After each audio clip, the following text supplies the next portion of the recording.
নমস্কার বন্ধুরা, চুমকিজ অ্যাডভেঞ্চারের নতুন একটা ব্লগে সকলকে জানাই সুস্বাগতম।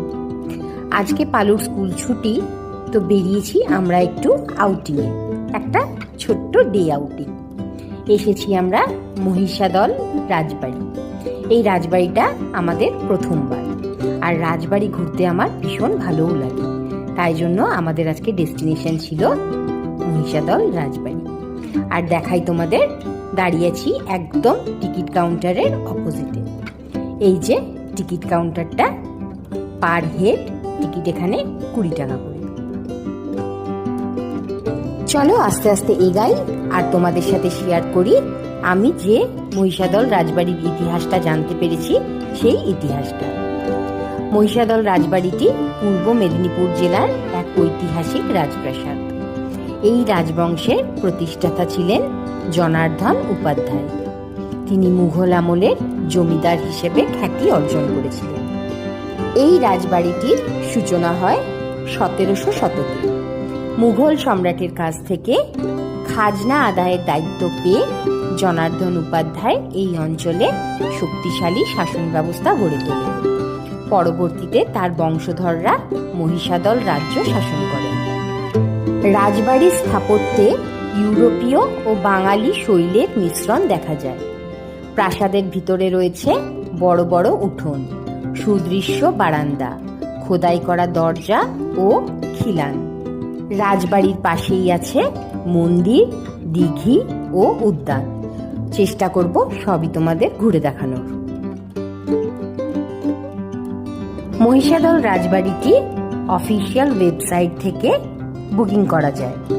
যারা এখানে এসে তোমরা থাকতে চাইবে, তারা একদম অথেন্টিক সাইট থেকে অনলাইনে এই মহিষাদল রাজবাড়িটি বুক করতে পারো। মেনলি এখন এই মহিষাদল রাজবাড়িটিকে ইউজ করা হয় বাংলা সিনেমার শুটিংয়ের জন্য। অনেক নামি দামি আর্টিস্টের নামি দামি মুভি এখানে শুট করা হয়েছে।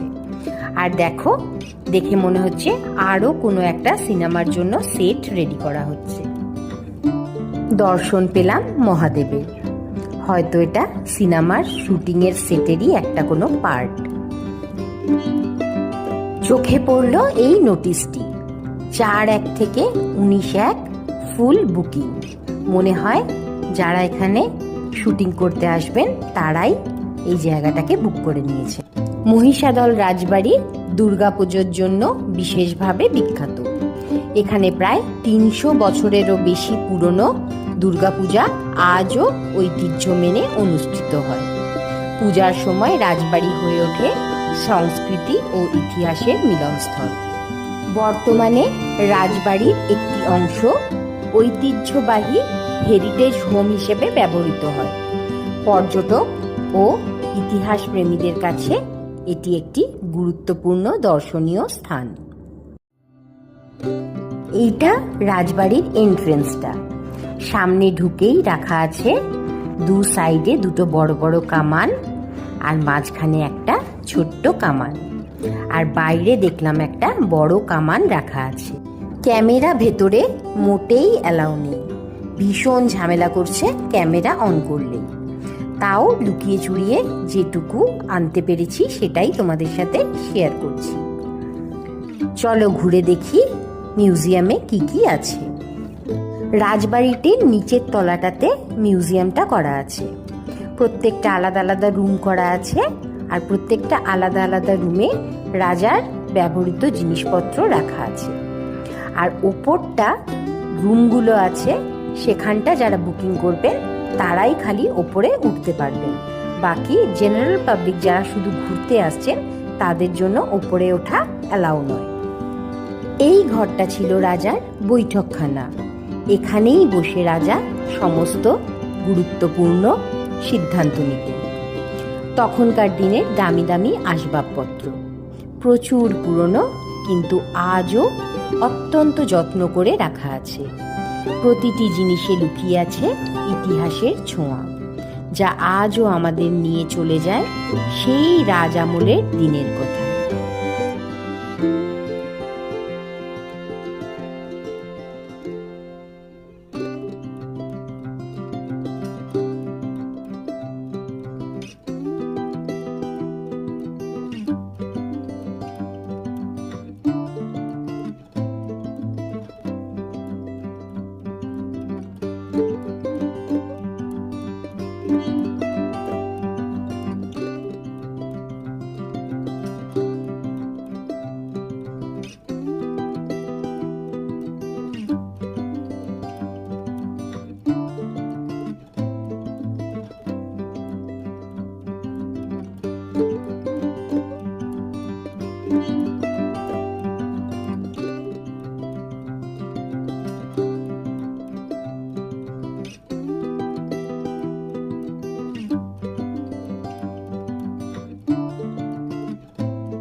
দেখে বেরিয়ে এবার আমরা যাচ্ছি আমবাগান দেখতে, রাজার আমবাগান দেখতে। চলো দেখি কতটা হেঁটে যেতে হয়। দাঁড়িয়ে আছি আমবাগানে, এমন কিছুই নয়, বুঝতে পারলাম এটা লোকালসদের একটা ভালো পিকনিক স্পট। প্রচুর লোক এখানে এখন পিকনিক করছে। আর সাইডে এখানটাতে আছে একটা ছোট্ট মতো লেক, ব্যাস এইটুকুই, আর সেরকম বিশেষ কিছু নেই। তবে এই আমবাগান ভীষণ ফেমাস দোলের জন্য। প্রচুর এখানে দোল খেলা হয় আর প্রচুর ভিড় হয় ওই দোলের সময় এই আমবাগানে। আমবাগান পেরিয়ে এসেছি এখন রাধা মাধবের মন্দিরে। প্রচুর প্রাচীন মন্দির আর ভীষণ জাগ্রত। চলো আগে আমরা ভালো করে দর্শন করি।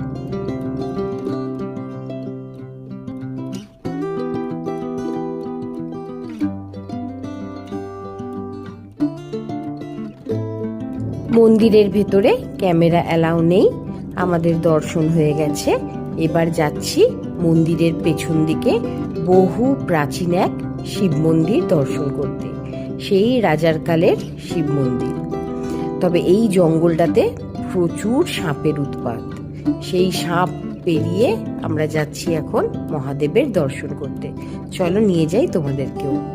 প্রাকৃতিক পরিবেশটা ভীষণ সুন্দর, একদম ঘন জঙ্গলটা, আর তার মধ্যে এই ছোট্ট শিব মন্দিরটা। কি ভীষণ ভালো লাগছে জায়গাটাতে দাঁড়িয়ে থাকতে।